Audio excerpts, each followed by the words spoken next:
자, 지금 윤석열 대통령이 이제 국정 브리핑을 하고 이제 기자들과 일문일답을 하고 있습니다. 이 내용은 저희 방송 후반부에 다루도록 하겠습니다. 자, 이제 응급실 대란 우려, 응급실 뺑뺑이 이런 이제 얘기들이 있는데 그런데 이제 당정은 정원을 늘리는 거죠. 여기에 있어서 이제 불협화음이 점점 더 커지고 있습니다. 대통령실이 한동훈 대표와 가지기로 했던 만찬을 이제 돌연 연기하면서 결국 대통령의 불쾌감이 반영됐다, 이런 얘기가 흘러나오고 있고요. 또 대통령실은 또 만찬 연기 결정 내용을 추경호 원내대표에게 3시간 먼저 통보해 줬다고 합니다. 참 이것도 뭐 깜짝 놀랄 만한 일입니다. 자, 오늘 이제 한 대표는 의료 개혁의 당정 갈등이라는 프레임이 낄 자리가 없고 이제 사치스럽다, 이렇게 이제 에둘러 마음을 좀 가라앉히는 그런 표현을 했긴 했습니다만은 뭐 갈등은 분명한 것 같습니다. 자, 이제 총선 전에는 디올백 사과 문제, 이종섭, 황상무의 거취 문제, 또 비례대표 공천 등으로 이제 충돌을 했었고요. 또 이후에 제3자 특검, 김경수 복권, 현안마다 대통령과 한 대표가 충돌 봉합, 이거를 좀 반복을 해왔습니다. 자, 이런 대립이 이제 여당을 좀 복잡하게 만들고 있는데, 추경호 원내대표는 한동훈 대표가 제시한 중재안을 또 거부를 해버렸죠. 정부 방침에 전적으로 동의하고 당도 함께 할 생각이다. 엇박자입니다. 당 대표하고. 이제 반면에 나경원 의원은 그 갈등 해소 못한 관련 부처 책임자들 다 물러나라, 이렇게 했고요.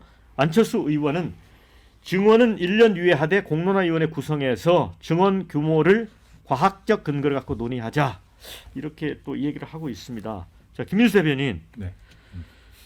자, 이게 우리는 운명 공동체라고 하지 않았습니까? 윤 대통령과 한동훈 대표. 운명 공동체라고 하면 같이 망하는 길로 가는 거 아니에요?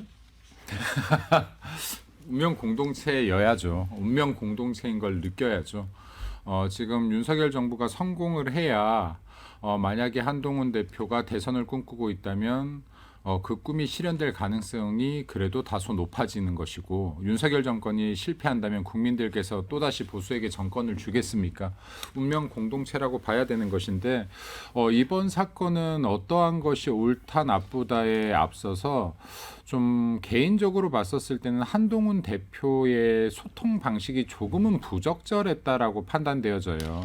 그러니까 중재안이 있다라고 하면 이게 일단은 당 내에서 먼저 충분한 수기 과정이 있었어야 된다라고 생각하고, 또 용산과 대통령실과도 물밑에서 충분한 소통 과정이 있었어야 되는데, 마치 이게 폭탄 터트리듯이 언론을 통해서 먼저 나와버리고, 지금 이제 원내대표께서도 이런 이야기들에 대해서 논의하지 못했다라고 하고 있다는 것은 지금 당내에서도 의견이 모아지지 않았다라는 소리인데, 이게 대통령 만찬을 앞두고 지금 이렇게 되면 대통령한테 내가 낸 제안 중에서 받든 말든 해라라는 이게 약간 강요와도 같아요.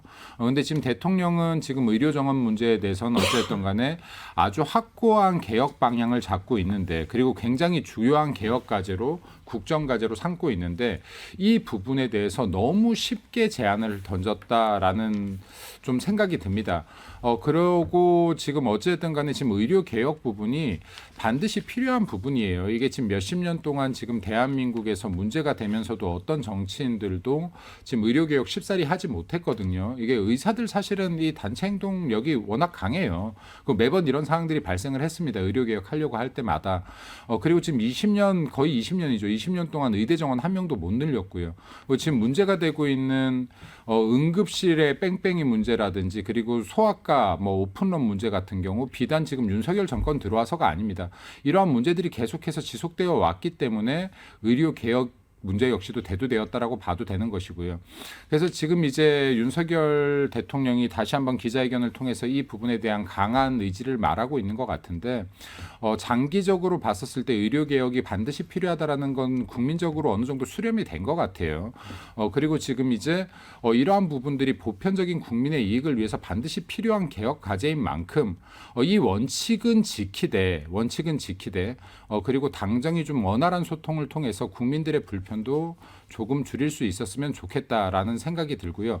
그리고 하나만 더 말씀드리고 싶은 것은 의사분들 분명히 고충이 있을 겁니다. 의사분들도 고충이 있겠지만은 그래도 엄연히 OECD 국가 중에서 지금 소득 1위 아니겠습니까? 우리 대한민국의 의사분들께서 여기 환자분들 곁을 떠나지 마시고 환자분들을 지키면서 좀 이렇게 본인들이 나아가고자 하는 방향이나 요구하는 바에 대한 협상들이 좀 이루어지면 좋겠다라는 말씀 드리겠습니다. 네. 일단 운명 공동체론이 작동을 하려면 윤석열 대통령하고 한동훈 대표가 함께 갈 때 같이 살 수 있다라는 판단이 설 때 이 논리가 작동을 하는 거예요. 근데 지금 한동훈 대표는 윤석열 대통령과 함께 가면 공멸한다라는 판단이 분명한 것 같아요.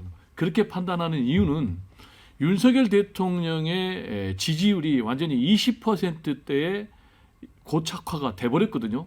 그러면 윤석열 대통령을 지지하는 사람이 20%란 얘기는 전체 국민 5명 가운데 4명은 지지하지 않고 1명만 지지한다라는 그런 결론에 다다랐거든요. 그러면은 이런 대통령과 함께 가면 함께 망한다. 그래서 반드시 차별화를 해야 된다. 그래야만이 자신이 살고 자신이 대통령이 되고 그래야만이 나중에 대통령 돼서 윤석열 대통령을 구해줄 수 있다. 이렇게 나름대로 합리화하고 있는 것 같아요. 그리고 지금 여러 가지 현안을 얘기했지만 이번에 의대 정원 증원 유예 문제도 역시 같은 맥락인 것 같아요. 이렇게 가면은 의료 대란이 이제 완전히 의료 붕괴로 이어져서 여권이 멸망하고 그러면 자기도 대통령 안 되고 그러면 나중에 윤석열 대통령도 망한다 이런 판단이에요. 근데 반대로 윤석열 대통령 같은 경우는 함께 가야 된다. 그래야만이 정권을 재창출할 수 있고 의대 증원 문제 같은 여러 가지 난제들도 해결할 수 있다. 근데 이렇게 이제 두 사람이 완전히 판단이 다르기 때문에 앞으로 어떻게 되겠느냐. 지금까지 뭐 5번 충돌했니 6번 충돌했는지 하는데 제가 볼 때는 앞으로도 100번도 더 충돌할 것 같다. 그렇게 되면 어떻게 할 것 같냐? 그러면은 윤석열 대통령, 한동훈 대표는 이미 돌아올 수 없는 다리를 건넜다 안 건넜다 뭐 말이 많은데 앞으로는 필연적으로 두 사람은 돌아올 수 없는 다리를 건너게 된다. 그렇게 되면 어떻게 되느냐? 우리 정치사에 보면은 YS하고 이해창 사례가 있거든요. 결국 두 사람은 돌아올 수 없는 다리를 건넜고 그렇게 돼서 결과가 어떻게 되느냐? 결국 이회창 씨가 대통령 되는데 실패했거든요. 저는 한동훈, 윤석열 이 두 분도 결국은 운명 우리는 공동체가 아니라 개별체다라는 그런 입장에 따라서 분열돼 가지고 결국은 정권 재창출에 실패하는 길로 가지 않을까 이렇게 좀 예상이 됩니다. 네, 윤주인 대표.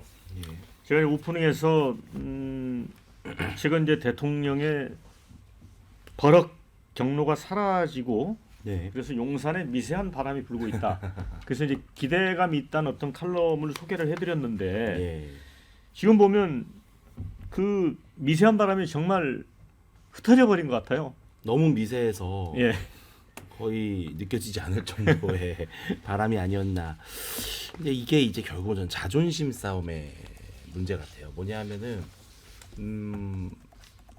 이 여러 가지 자존심이라는 함수가 여러 경로를 통해서 지금 상호작용을 하고 있는데 먼저 정부는 대통령은 지금 의사들과의 문제에 있어서의 의정 갈등 문제를 좀 자존심 문제로 접근을 하는 것 같고 또 당정 갈등 문제도 좀 자존심 문제로 좀 접근을 하는 것 같아서 좀 걱정인데 사실은 한동훈 대표가 그냥 평범한 여당 대표였다면 2026년도 의대 증원 유예안을 본인의 머릿속에서 나온 본인의 안이라 할지라도 그것을 대통령실에 가져가서 대통령 수석이 됐든 실장이 됐든 아니면 대통령이 됐든 상의를 하는 과정에서 만약에 그것이 정말로 대안으로 채택이 됐다면 웬만한 평범한 상황이었다면 여당 대표는 이거를 자신의 안이라고 아마 밝히지 않을 거예요.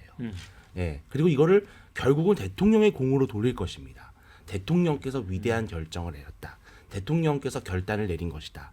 그리고 나중에 정말 한 1년 정도, 2년 정도 시간이 지난 뒤에 나중에 알고 보니까 막후에서 이것을 추진했던 사람은 알고 보니까 여당 대표였더라. 이게 사실은 우리가 흔히 되게 익숙해 있는 정치의 서사의 문법이고 대통령이 있는 한 모든 정부 여당에서의 모든 빚은 다 대통령이 받는 거예요. 근데 지금 한동훈 대표는 그거를 약간 받아들이지 못하는 것 같아요. 그러니까 뭐냐면 예를 들어서 지금 박단 박단 전공의 비대위원장도 만났는데 이제 의사들을 만나서 어느 정도 이제 솔루션을 좀 찾으려고 했겠죠. 근데 한 대표 입장에서는 2026년도 의대 증원 유예한 정도가 되게 파격적인 아니고 이 정도면 내가 의사들의 마음을 좀 달랠 수 있을 거야라고 하는 확신이 생겼기 때문에 이거를 한동훈표 대안으로 가져가고 싶었던 것 같아요. 그 한동훈표 대안으로 가져가려고 했던 그 어느 정도의 그 뭐랄까요 좀 대권 주자로서의 그 의지가 너무 앞서서 이것을 언론에 먼저 브리핑을 하게 된 것이고 이렇게 되면 이 안은 추진이 돼도 문제고 안 돼도 문제가 되는 거예요. 그래서 저는 이 자꾸 문법이 깨지고 있다. 예를 들어서 정말 한동훈 대표가 진짜로 의정 갈등을 풀고 싶었고 의료 공백을 정말 해소하고 싶은 진정성이 있었다면은 이거를 본인의 트레이드 마크가 아니라 대통령의 위대한 양보로 가져갔어야 되거든요. 근데 그런 게 조금 아쉽다라는 생각이 좀 듭니다. 네, 윤 대표 말씀은 결국 한동훈 대표의 어떤 소통 방식, 그 문제 해결 방식에 문제가 있었다 그런 입장이에요. 근데 김진욱 대변인이 볼 때는 어때요? 뭐 설령 이렇다고 하더라도 대통령이 일단 만찬을 하면서 그때 이제 당에서 이제 여러 사람이 같이 오니까 좀 의견을 들으면서 정말 좋은 해결책을 내놓는 게 대통령으로서 좋은 거 아니었나요? 그 대통령이 그림을 이번 주에 어떻게 그렸느냐 하는 부분하고 이게 다 있는 부분인데 제가 볼 때는 대통령실에서는 오늘 이제 좀 전에 저희 대통령께서 국정 상황 브리핑을 하셨잖아요. 기자회견과 같이. 이것을 하고 오늘부터 1박 2일 동안 있는 국민의힘의 연찬회 네. 거기에 참석해서 당의 절대적인 지지를 획득하고 내일 저녁에 만찬을 통해서 그걸 다시 한번 확인하는 이런 그림을 그려놨던 것 같아요. 그런데 갑자기 느닷없이 지난 일요일 밤에 박단 전공의 비대위원장을 만난 것도 나오고 월요일 오전에 그 고위 당정 회의에서 한동훈 대표가 이렇게 불쑥 의대 증원 26학년도 의대 증원 유예안을 냈고 그것이 그 한덕수 총리를 통해서 거부당한 결국은 대통령에게 거부당한 이런 상황으로 이어지는 이 과정 속에서 도저히 이 대통령실이 처음에 그려놨던 그림을 가지고 갈 수 없는 상황을 만들어 놓은 거죠. 이것이 대통령실에 또 윤석열 대통령을 격노하게 만든 거고 결국은 내일 만찬이 깨지는 그런 계기가 됐던 건데 사실 대통령실에서 어제 대통령실의 만찬을 추석 이후로 연기한다고 하면서 들었던 이유가 뭐였냐면 지금은 대통령과 여당 지도부가 앉아서 같이 밥 먹는 모습을 보이기보다 민생 대책을 세우는 데 골몰할 때다 이렇게 얘기했거든요. 좀 전에 앵커께서 말씀 주셨던 것처럼 사실 내일 만찬 자리가 그 민생 대책을 논의하는 자리가 됐었어야 되는데 그러기엔 이미 대통령이 가지고 가려고 했던 프로세스가 너무 많이 진행이 됐어요. 그리고 대통령은 오늘도 말씀을 아까 하셨던데 이미 이건 다 끝난 얘기다. 의대 증원은 이미 완료된 얘기다. 마무리된 거다. 이렇게 말씀하셨어요. 그러면 사실은 이 말씀으로 모든 것이 종지부를 찍는 것이어야 되는데 한동훈 대표가 종지부를 찍는 게 아니라 더 큰 논란으로 이어가고 있는 것 이것이 대통령실을 화나게 하고 불쾌감을 크게 드러내게 한 것인데 저는 이 대목에서 하나만 짚고 싶은 게 과연 당정 간의 소통은 있는 것인가? 지금 윤석열 대통령에게 한동훈 대표가 과연 어떻게 조언하고 건의할 수 있는 소통 구조를 갖고 있는가 하는 부분이 저는 가장 큰 핵심이라고 봐요. 이 사건, 이 지금 사태도 결국은 한동훈 대표가 갖고 있었던 안을 대통령실에 전달한 방식, 소통 구조 이런 부분들에 있어서 문제가 발생했기 때문에 이게 좀 전에 윤주진 위원이 얘기한 것처럼 대통령실에서 논의하고 대통령의 통큰 양보처럼 만들어지지 못한 거 아닙니까? 이 과정 속에서 한동훈 대표가 지금 한동훈 대표와 함께하고 있는 소위 친한계 인사들 중심으로 지금 움직이고 있는데 앞으로 저는 당 내에서도 친한 친윤의 소통도 이루어지지 않고 있다면 추경호 대표 원내대표의 문제 말씀드리는 거예요. 그렇다면 상당한 어려움이 예상된다. 이 당내 소통 구조 또 당정 간의 소통 구조 이 부분에 대해서는 지금 큰 경고음이 들어와 있다 이렇게 봅니다. 네, 저희 유튜브 실시간 댓글도 보면은 이제 의료 개혁 관련 윤한 갈등과 관련해서 두 사람을 모두 비판하는 글들이 올라옵니다. 자, 당정 협의도 없이 외부에 알린 한동훈의 문제다. 대표감이 안 되는 거 아닌가? 의정 갈등 조정할 게 아니고 해결책을 내놨어야 한다. 이런 의견이 있고요. 반면에 대통령실도 여당 대표가 이 고심 끝에 내놓은 제안을 어떻게 그렇게 한 방에 거부하나? 한동훈도 뿔날만 하다. 이런 의견 주셨습니다. 자, 이렇게 된 마당에 의료개혁 진짜 끝장을 봐야 한다. 요 부분은 의사들이 일종의 이제 기득권에 저항하고 있다 이런 의견을 주신 것 같습니다. 자, 반면에 일련의 과정들을 보면 용산의 내임덕이 도래한 것 같다. 이런 의견 주셨습니다. 자, 그리고 한동훈과 윤석열의 줄다르기 싸움이 시작됐다. 한동훈 대표 잘 견뎌라. 이런 의견이 있고요. 윤 대통령의 헛발질을 똑같이 따라하는 한동훈 대표. 이게 현실이다. 더 아픈 댓글입니다. 이러다 국민들은 각자 알아서 각자 도생해야 하게 생겼습니다. 이런 걱정하는 글도 주셨습니다. 자, 이런 가운데 이제 이재명 대표는 한동훈 대표 편을 들고 있습니다. 그래서 두 분이 모처럼 하트 모양을 지금 만들고 있는데 최고위원회에서 한 대표가 이제 2026년 증원을 유예하자 이 부분에 대해서 현 상황에서 불가피한 대안 중에 하나라고 본다. 정부도 한 대표 제안을 배관시하지 말고 의료 붕괴를 막기 위한 근본 대책을 고민해달라 이렇게 이야기했습니다. 어찌 보면 이제 한동훈 대표를 두둔한달까요? 이런 느낌도 드는데 배종호 부위원장님, 네. 이게 어떤 뜻일까요? 그러니까 정말 한동훈 대표의 2026년 일단 유예에 진짜 그 무게감을 두고 하는 말인지. 아니면 두 분이 지금 싸움이 붙었는데 거기다 기름을 껴는 건지 어떻게 보세요?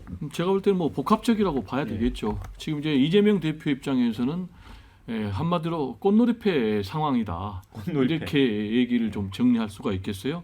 첫 번째로는 일단 이 의대 정원을 좀 늘리는 방법과 관련해서 이재명 대표 같은 경우는 5년에 10,000명이 아니라 10년에 10,000명 하면 어떠냐라는 이제 구체적인 그렇죠. 방법까지 내놨거든요. 예. 그러면서 지금 뭐 한동훈 대표의 의견에 일정 부분 공감하는 그런 메시지를 내놓음으로 인해서 첫 번째로 얻을 수 있는 것이 윤석열 대통령을 무능한 대통령, 무책임한 대통령으로 부각을 시키는 데 성공했다고 봐야 되겠어요.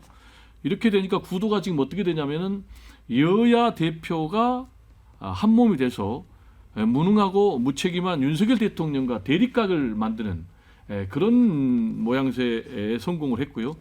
두 번째로는 이재명 대표 입장에서는 민생 우선의 실용적인 지도자라는 이미지를 만드는 데 성공한 것 같아요. 일종의 뉴 이재명 플랜에 따른 것으로 보여지는데요. 지금 이재명 대표 같은 경우는 종부세 완화 그리고 금투세 유예 이런 부분에 대해서 굉장히 전향적인 카드를 내놨지 않습니까? 그리고 심지어는 이제 최상병 특검법과 관련해서 한동훈 대표가 주장하는 제3자 추천 방식 또 제보 공작 의혹까지도 수용하면서 한동훈 대표를 코너에 몰았는데 이렇게 함으로 인해서 굉장히 좀 실용주의적인 그런 지도자를 만드는 데 성공한 것 같고요. 그리고 세 번째로는 민생을 위해서는 얼마든지 유연한 그런 리더십을 보여줄 수 있는 큰 지도자상을 만드는 데 성공한 것 같아요. 그러면서 구체적인 대안 같은 경우도 지금 내놓고 있지 않습니까? 아까 제가 말씀드린 그런 대안 플러스 또 당의 특위까지 지금 구성해서 수권 정당의 지도자를 만드는 데 성공한 것 같고요. 그리고 마지막으로는 자동적으로 이렇게 되니까 지금 여권 분열이 굉장히 심각해지는 그런 상황. 그래서 뭐 짧게만 얘기해도 일석사조의 그런 효과를 보고 있는데 앞으로 뭐 이재명 대표는 계속해서 이 문제를 가지고 전국에 좀 네. 주도권을 쥐고 갈 것 같습니다.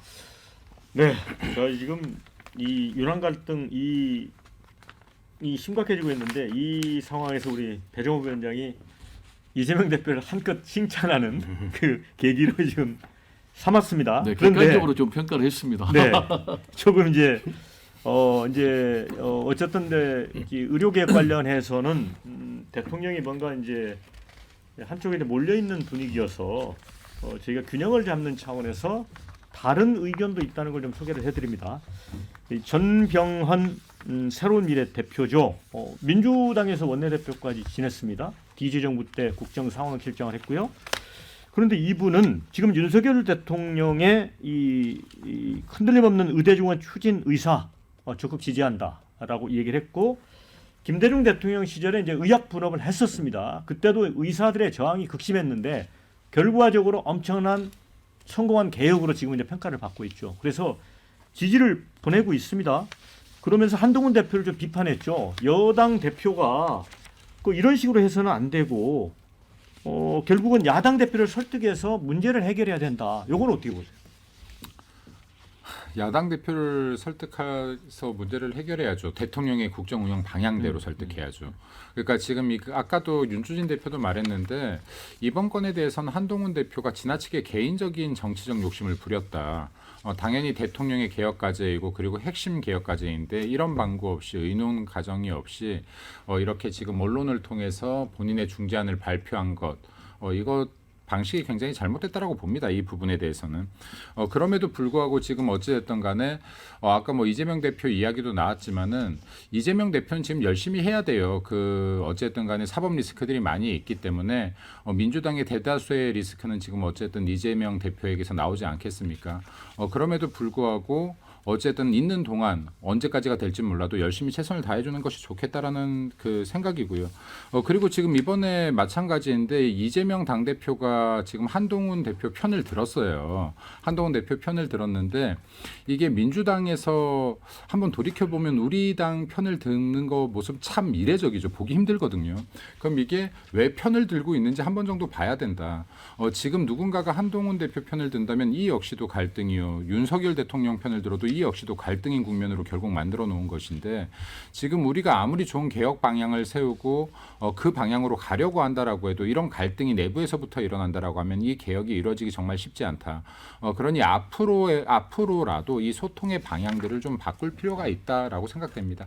그리고 국민들을 위해서라도 좀 겸양지덕하는 자세로 그러니까 나를 좀 덜 돋보이게 하고 그리고 여기 국민들을 위한 소리를 좀 많이 듣는 형태로 소통이 이루어졌으면 좋겠습니다.